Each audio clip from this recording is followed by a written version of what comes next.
Debate on corruption. It is worth noting that governors have sworn to protect the principles and national values of good governance, integrity, transparency, and accountability as entrenched in our Constitution. Nevertheless, in the war on corruption, the Council of Governors calls for respect on the existing laws and laid down legal procedures. Arraigning a governor in court and denying him access to county offices will only emotionally charge the public. Unfortunately, where the public trust is broken by the said governor, action must be taken. Like judicial officers, removal of a governor from office is prescribed in the statute, and therefore it must be respected. Finally, the Executive Committee held a consultation meeting with the new office bearers of the County's Assemblies Forum, CAF, and agreed that as a devolution family, we will work together to protect, strengthen, and entrench devolution. Those are the three major issues of revenue. The Council appreciates the unwavering support made so far in trying to resolve the current stalemate facing counties. However, we must be alive to the consequence of this impasse. At the moment, county workers are on a go-slow due to lack of supplies and payment of salaries.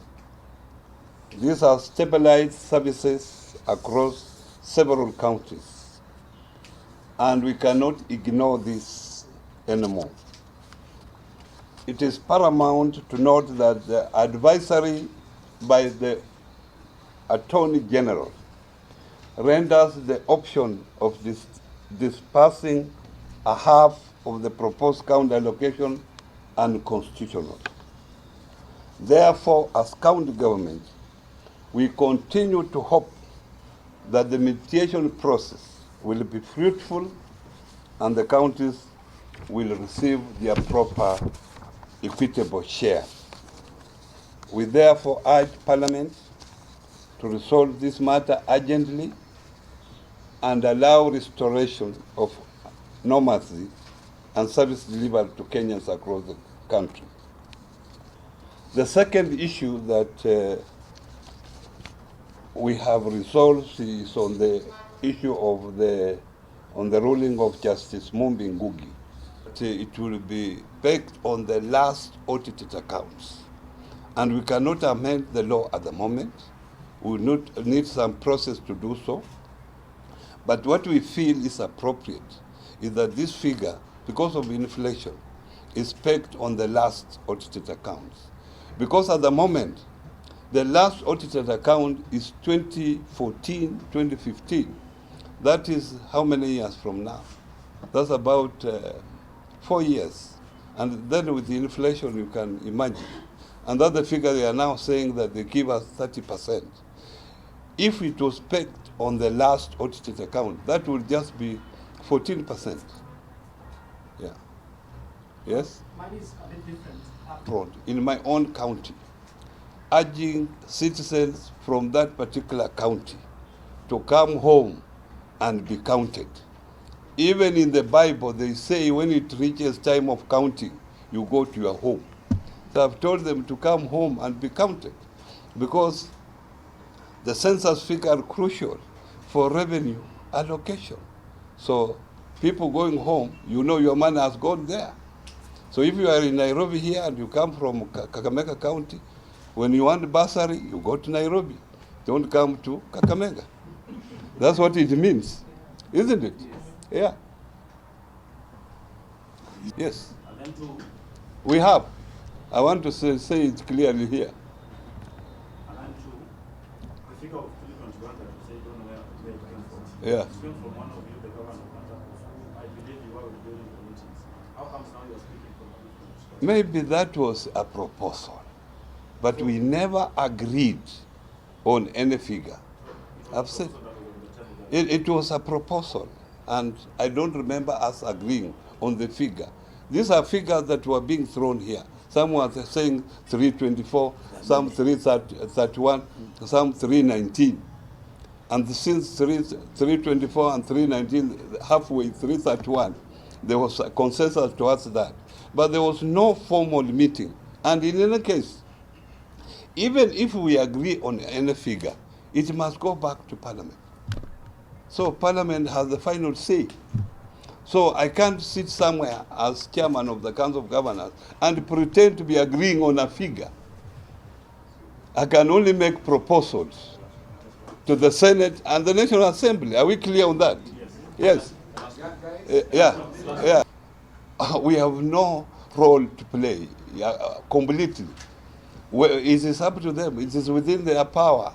And I don't think we are in a position as Council of Governors to control what the National Assembly and the Senate does. But sometimes, you know, there are some members who have taken hardline stands. So that even concerns us, that even before you go for mediation means you go there with your proposal. It's a meeting. So you must have a position, they must have a position, and maybe you meet halfway. But if you go there with a particular stand, then the word mediation has no meaning. When are you planning to operate? Immediately. The entire Do you have a date? Immediately. Tomorrow maybe, or tomorrow but one. Mr. Chairman, Yes. the entire ruling or some ruling? That particular one, that particular aspect. Yes, that particular one. Not the entire ruling. So, Yeah, but that one, she's a lawyer, she can tell you. Ladies and gentlemen, thank you. This issue in law, actually, whoever came up with the law must have thought through. Otherwise, this issue is going to cause confusion. You can see what is happening in Kiambu. Now, the deputy governor pretends to have taken over and tries to want to sack others, tried to transfer others. And the law, the County Governments Act is clear what a deputy governor can do and what he cannot do. You see, it's very clear, I cannot chair.